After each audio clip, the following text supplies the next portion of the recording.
ये श्रृंखला सर्व आत्माओं के पिता परमात्मा शिव के द्वारा उच्चारित महावाक्यों के संकलन पर आधारित है। ओम शांति। गॉडलीवुड स्टूडियो द्वारा प्रस्तुत अमूल्य रत्न में आप सभी का हार्दिक स्वागत है। भारत देश में कन्याओं का विशेष महत्व है। खास तौर पर नवरात्रों के दिनों में कन्याओं को देवियों के रूप में गायन व पूजन किया जाता है। कन्या को 100 ब्राह्मणों से उत्तम माना जाता है। कन्याओं के महत्व और देवियों की शक्तियों के आध्यात्मिक पहलू को आज हम ईश्वरीय महावाक्यों द्वारा और अधिक गहराई से समझेंगे और इन महावाक्यों के स्पष्टीकरण के लिए हमारे मध्य हैं प्रजापिता ब्रह्मा कुमारीज ईश्वरीय विश्वविद्यालय के वरिष्ठ राजयोगी शिक्षक आदरणीय राजू भाई साहब। भाई साहब, आपका आज के एपिसोड में बहुत बहुत स्वागत है। ओम शांति। भाई साहब, आज हम बात करेंगे 28 अक्टूबर 75 के महावाक्यों पर, जिसका टॉपिक है 100 ब्राह्मणों से उत्तम कन्या बनने के लिए धारणाएं।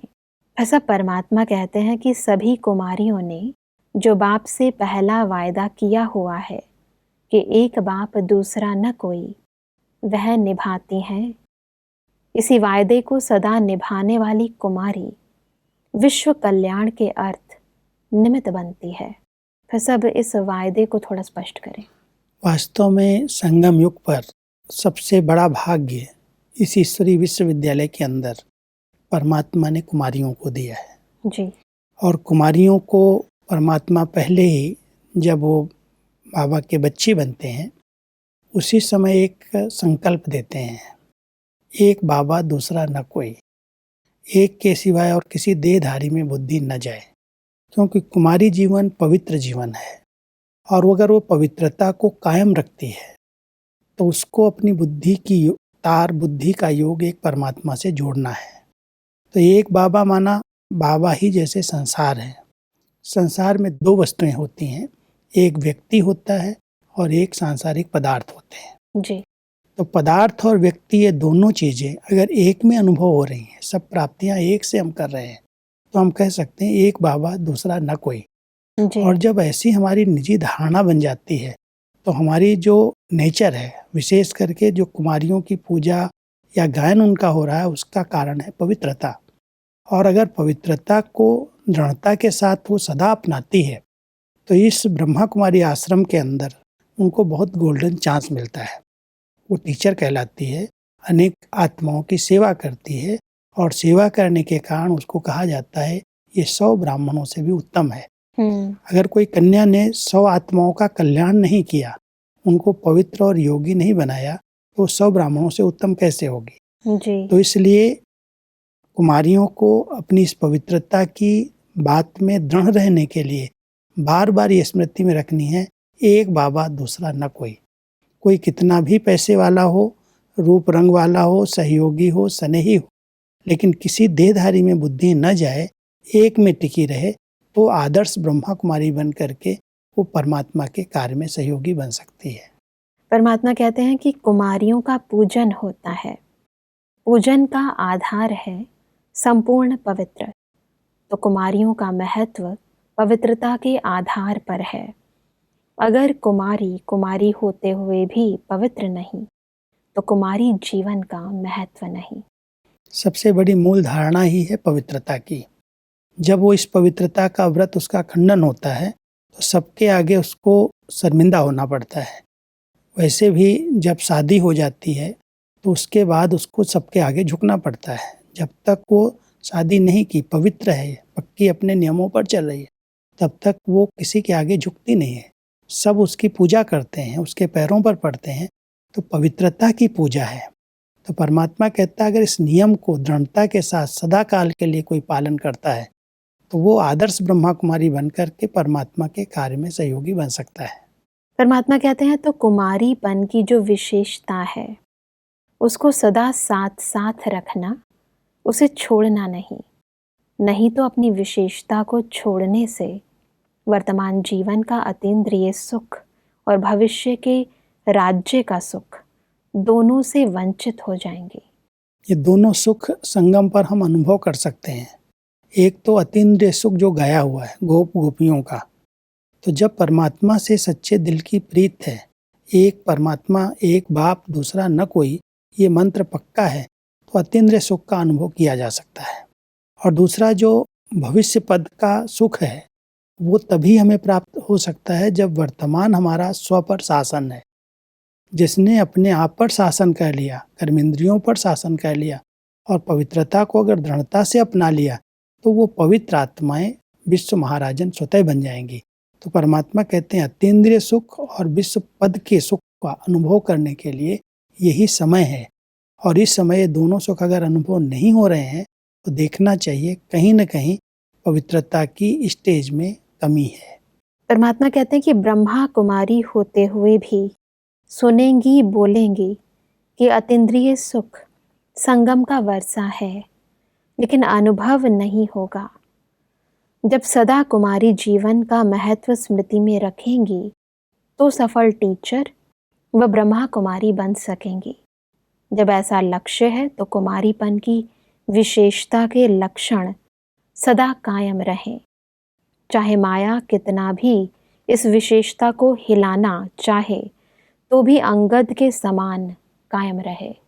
हमारे इस विश्वविद्यालय के अंदर जितनी भी समर्पित ब्रह्मा कुमारी बहनें हैं वही कुमारियाँ हैं, अधिकतर बाल ब्रह्मचारिणी हैं।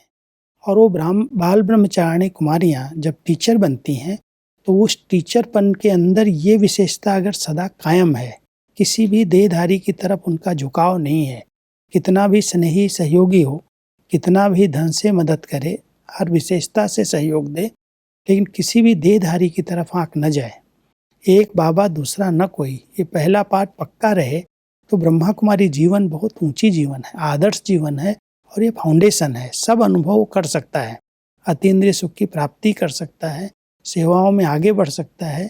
इसलिए आदर्श ब्रह्मा कुमारी के लक्षण परमात्मा हमें सिखा रहे हैं। आगे बढ़ते हैं तो परमात्मा कहते हैं कि कुमारी निर्बंधन तो है, लेकिन डर रहता है कि कहीं कुमारी होते माया के वश नहीं हो जाएं। अगर इस कारण को कुमारी मिटा देवे तो देखने की, ट्रायल करने की ज़रूरत नहीं।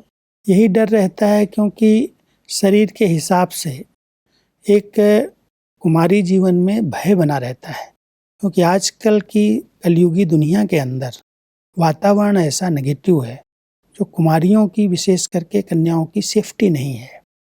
और ऐसे समय में जो कहीं पर भी अगर कुछ भी होता है तो डर जाती हैं, भय लगता है कहीं मेरे साथ ऐसा न हो जाए जी। तो परमात्मा कहते हैं अगर तुम अपनी पवित्रता में कायम हो और एक परमात्मा से आपकी बुद्धि योग जुड़ा हुआ है, कोई भी कुछ भी आपका बिगाड़ नहीं सकता है। आपका जो सोचने का तरीका है, आपकी जो जीवन है वो इतनी सिंपल, इतनी साधारण और इतनी शुद्ध विचारों वाली हो जो कोई भी विकारी व्यक्ति की दृष्टि भी आपके ऊपर गंदी न जाए। जी। जब आपके अंदर की धारणाएं ऊंची होंगी तो भय करने की जरूरत नहीं, आप निर्भय बन जाएंगे। तो आज हमारे पास हजारों कुमारियां ही हैं जो निर्भय बन करके अकेले अकेले, दो दो बहनें साथ रह करके सारे विश्व के सेवा केंद्र संभाल रही हैं। परमात्मा कहते हैं कि दूसरे परिवर्तन करने की शक्ति चाहिए। कोई भी आत्मा हो, कैसी भी परिस्थिति हो, लेकिन स्वयं को परिवर्तन करने की शक्ति हो, तभी सफल टीचर और सेवाधारी बन सकेंगी। सबसे बड़ा परिवर्तन यही है। ये स्मृति रहनी चाहिए कि मैं देह नहीं हूँ, मैं कुमारी नहीं हूँ। ये जो कुमारीपन का भान है ये भी भय की निशानी है। मैं शिव शक्ति हूँ, मैं आत्मा हूँ, मुझ आत्मा को कोई भी कुछ भी हाथ नहीं लगा सकता। अगर वो स्मृति रहती है, संकल्प का परिवर्तन है अंदर से। कभी भी मैं फीमेल हूँ, मैं कमज़ोर हूँ, मैं अबला हूँ, मैं कुमारी हूँ, इस संकल्प का परिवर्तन कर दो। तो जैसे एक वायदा किया एक बाबा दूसरा न कोई, ऐसे ये परिवर्तन है कि मैं कुमारी नहीं हूँ, मैं तो शिव शक्ति हूँ, मैं तो ब्रह्मा कुमारी हूँ। और ये स्मृति जब रहती है तो भय नहीं लगता। परमात्मा कहते हैं कि संपूर्ण पवित्रता और परिवर्तन शक्ति, इन दोनों विशेषताओं से सेवा, स्नेह और सहयोग में विशेष आत्मा बन सकेंगी। नहीं तो ट्रायल की लिस्ट में रहेंगी, सरेंडर की लिस्ट में नहीं आ सकेंगे। क्योंकि सरेंडर कराने के पहले एक ईश्वरी विश्वविद्यालय का नियम बना हुआ है कि कम से कम 5 साल की ट्रायल करनी सेंटर पर रह करके। ये दोनों नियम जो दोनों हमारी मुख्य बातें हैं, एक संपूर्ण पवित्रता, उसमें कितना वो कायम रह सकती है और साथ साथ अपने संस्कारों का कितना परिवर्तन कर सकती है। अगर ये दोनों विशेषताएं हैं तो ट्रायल करने की ज़रूरत ही नहीं है। ट्रायल इसीलिए किया जाता है कि कहीं कोई भी विकार है, ईर्ष्या का है, द्वेष का है, सुस्ती का है, आलस्य का, किसी भी तरह से इसको वार तो नहीं करता है, इस ब्रह्मा कुमारी जीवन में इसको विघ्न रूप तो नहीं बनेगा, इसलिए ट्रायल करनी पड़ती। अगर उसने संपूर्ण पवित्रता का व्रत पालन किया है और हर परिस्थिति में हर एक के साथ एडजस्ट करके वो चल सकती, परिवर्तन करके चल सकती है, तो उसको ट्रायल करने की जरूरत ही नहीं, वो तो समर्पित है। आगे बढ़ते हैं। परमात्मा कहते हैं कि इन दोनों विशेषताओं को कायम रखने वाली कुमारी ही गायन पूजन योग्य होगी। अल्पकाल का वैराग्य नहीं, लेकिन सदाकाल का वैराग्य अर्थात त्याग और तपस्या, तब कहेंगे विशेष कुमारी। ब्रह्मा कुमारी जीवन की यही दो विशेषताएं हैं। कितने भी साधन सुविधाएं सब प्राप्तियां हों, लेकिन अंदर की आंतरिक वृत्ति में त्याग दिखाई दे। त्याग वास्तव में देह अभिमान का ही है। साधन सुविधाएं सब होंगी, होते हुए भी उनमें आकर्षित तभी नहीं होंगे जब हमने देह अभिमान का त्याग किया है। तपस्या है आत्म अभिमानी स्थिति की और त्याग है देह अभिमान का। त्याग और तपस्या को अपने जीवन का आधार बनाया है। वो आदर्श ब्रह्मा कुमारी बन करके इस ईश्वरीय मार्ग में बहुत आगे बढ़ सकती है।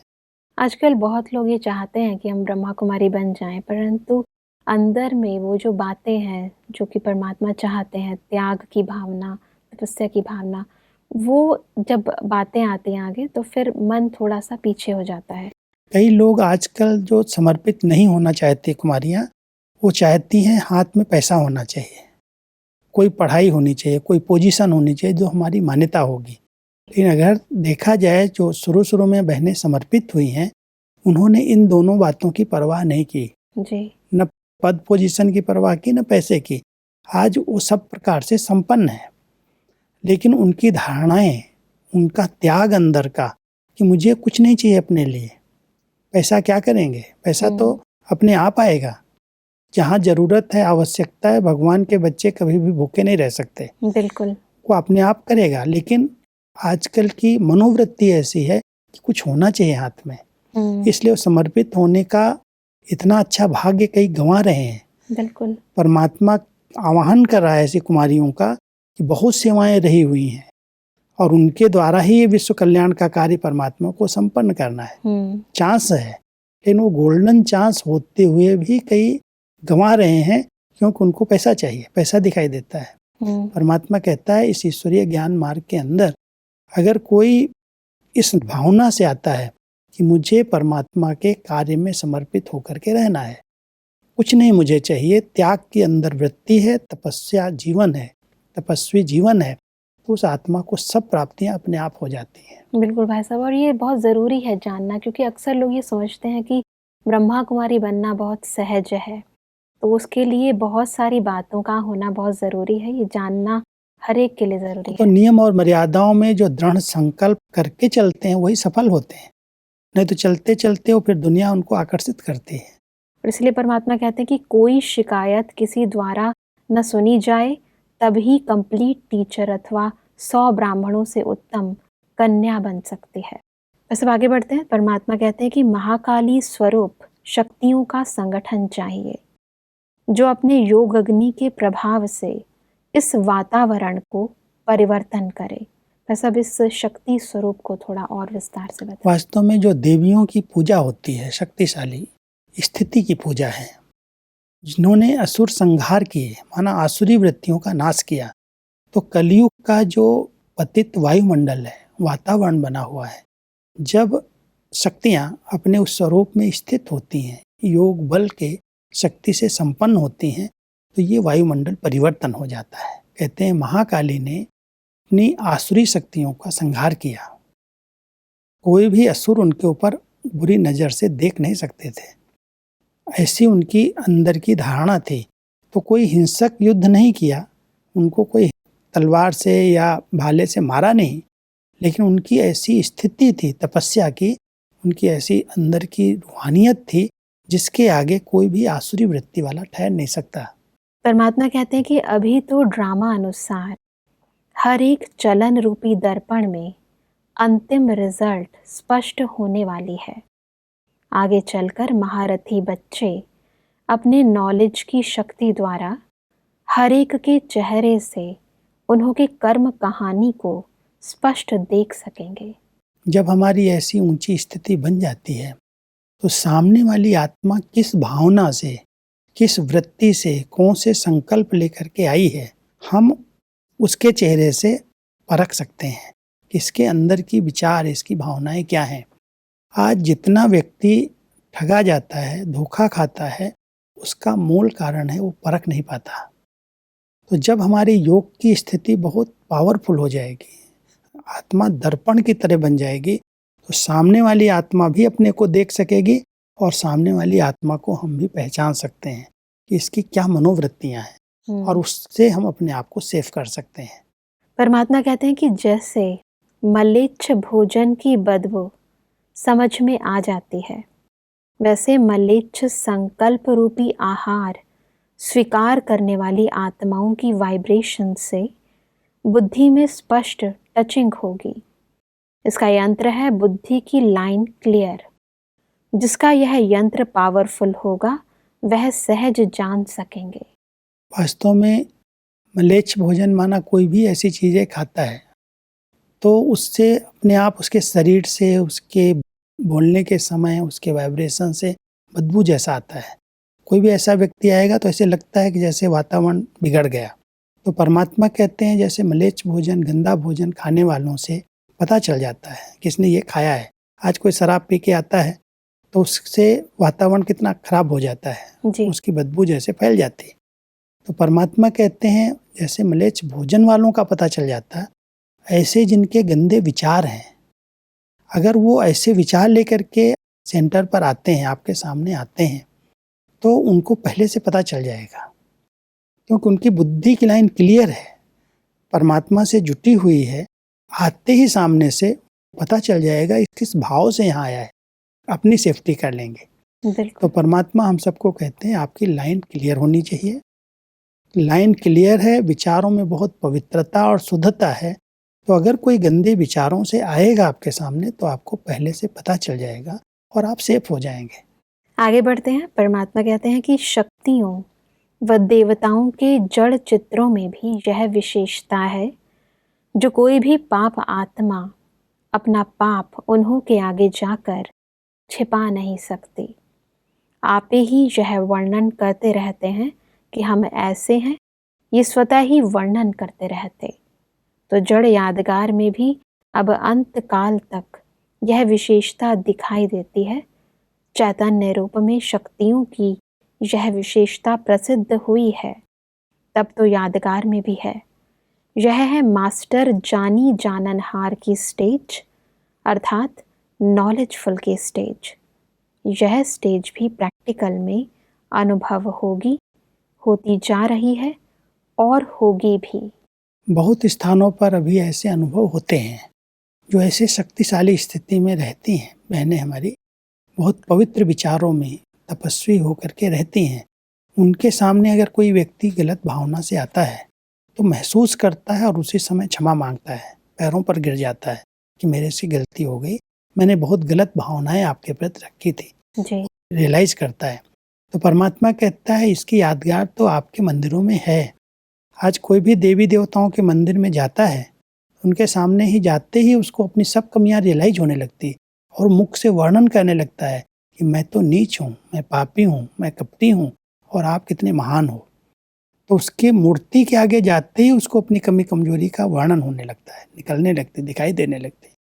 परमात्मा कहते हैं संगम समय पर इस समय आप देवियाँ, आप पवित्र आत्माएं उस स्थिति में रही हो, जानी जाननहार बनी हो, तो उस पोजीशन में स्थित हो जाओ। ये जो भी यादगारें बनी हैं उसमें प्रैक्टिकल कभी हुआ है और वो हमने ही किया है जी। तो जितना हम अपने पवित्र स्वरूप में रहेंगे, जितना हमारा योग का कनेक्शन परमात्मा के साथ जुटा हुआ होगा, उतना सामने वाली आत्मा के हर भावना को, उनके विचारों को हम परख सकेंगे और उसको महसूस होगा कि मैं तो एक देवी के सामने खड़ा हूँ, कन्या के सामने नहीं, कुमारी के सामने नहीं। और उसी समय वो पैरों के आगे झुकेगा और अपनी कमी को रियलाइज करेगा। बिल्कुल, शक्ति के सामने वो कमजोरी नजर आती है। जी। कमजोर आत्माओं के बीच में वो कमजोरी नजर नहीं आती। कमजोर आत्माओं के ऊपर तो अटैक हो रहे हैं, बिल्कुल, वार हो रहे हैं। कोई भी कमजोर है किसी भी तरह से, उसके विचार खुद भी वैसे ही हैं, तो विचार विचारों से मिल जा रहे हैं बिल्कुल, और मिलने के कारण आज गलत कार्य हो रहे हैं। बिल्कुल। तो सब आगे बढ़ते हैं तो परमात्मा हमसे कहते हैं कि ऐसा क्षमा स्वरूप संगठन चाहिए जिन्हों के हर कदम से बाप की प्रत्यक्षता हो, जो सदा बाप में लवलीन अर्थात याद में समाये हुए हैं। ऐसी आत्माओं के नैनों में और मुख में अर्थात मुख के हर बोल में बाप समाया हुआ होने के कारण शक्ति स्वरूप के बजाय सर्वशक्तिवान नजर आएगा। वैसे भी कहते हैं कोई किसी की याद में समाया होता है तो उसके चेहरे से, उसके नैनों से उसका ही अनुभव होता है कि कहीं खोया हुआ है, किसी के प्यार में समाया हुआ है। तो परमात्मा कहते हैं आप बच्चे अगर परमात्मा के प्यार में लौलीन हैं, योग युक्त स्थिति में हैं, तो आप नहीं दिखाई देंगे, लेकिन आपके द्वारा वो सर्वशक्तिमान परमात्मा दिखाई देगा। ये व्यक्ति नहीं है सामने, कोई दूसरी शक्ति इनके अंदर प्रवेश है। जी, परमात्मा की याद ही उस शक्ति का अनुभव कराएगी। तो इसलिए हम सब मास्टर क्षमा बन जाएं, जैसे परमात्मा क्षमा है और अनेक परवाने उसके ऊपर फिदा हो रहे हैं। ऐसे ही हम संगठित रूप में अगर क्षमा स्वरूप बन जाएं तो कई आत्माएं अपनी कमजोरियों का बलिदान दे देंगी, स्वाहा हो जाएंगी। लेकिन उस स्थिति में हमें रहना होगा। जब हम लौलीन स्थिति में रहेंगे, एक के प्यार में खोए रहेंगे, तो हम नहीं दिखाई देंगे, लेकिन हमारे नैनों से, हमारे मुख के बोल से उस सर्वशक्तिमान परमात्मा का अनुभव होने लगेगा। और इसका एग्जाम्पल परमात्मा देते हैं कि जैसे आदि स्थापना में ब्रह्मा रूप में सदैव श्री कृष्ण दिखाई देता था, ऐसे शक्तियों द्वारा सर्वशक्तिवान दिखाई दे, ऐसे अनुभव हो रहा है ना। समय अनुसार अभी वो समय आ गया। पहले शुरुआत में ब्रह्मा से श्री कृष्ण के साक्षात्कार हुए, अभी तक भी वो साक्षात्कार घर बैठे कई आत्माओं को हो रहे हैं। लेकिन परमात्मा चाहते हैं मेरे बच्चों द्वारा, जो हमारी बहनें निमित्त हैं, उनके द्वारा, शक्तियों के द्वारा शिव का साक्षात्कार हो। जी, लेकिन वो तभी होगा जब इतनी योग की बहुत पावरफुल स्टेज होगी, जब हम एक बाबा दूसरा न कोई, एक में समाये रहेंगे, एक की याद के सिवा और कोई दूसरा याद नहीं आए, तब वो स्थिति बनेगी। तो ऐसा समय है जो हर शक्ति से शिव परमात्मा का साक्षात्कार हो। और इसलिए परमात्मा कहते हैं कि जो सदा बाप की याद में होंगे और मैंपन की त्याग वृत्ति में होंगे, उन्हों से ही बाप दिखाई देगा। जैसे स्वयं मैंपन भूले हुए हैं, वैसे दूसरों को भी उन्हों का वह रूप दिखाई नहीं देगा, लेकिन सर्वशक्तिवान का रूप दिखाई देगा। ये भावना रहनी चाहिए कि मैंने किया, मैंने इसको अनुभव कराया। अगर ये भावना नहीं है, माना ये कोई भाव नहीं है मेरा कि मैंने इसको अच्छा अनुभव कराया, वो कराने वाला है मेरे द्वारा। जी, जब हम इतना स्पष्ट रहेंगे परमात्मा का अनुभव मुझे कराना है, अपना नहीं, तब लोगों को अच्छे अनुभव होंगे। बिल्कुल भाई साहब, आज हमने कुमारी जीवन के महत्व को व देवियों के वास्तविक स्वरूप को बहुत ही गहराई से समझा। स्पष्टीकरण के लिए आपका बहुत बहुत धन्यवाद। दर्शकों, आज के एपिसोड में परमात्मा ने कहा कि मेरा तो एक बाप दूसरा ना कोई, इस वायदे को सदा निभाने वाले ही विश्व कल्याण की सेवा कर सकते हैं।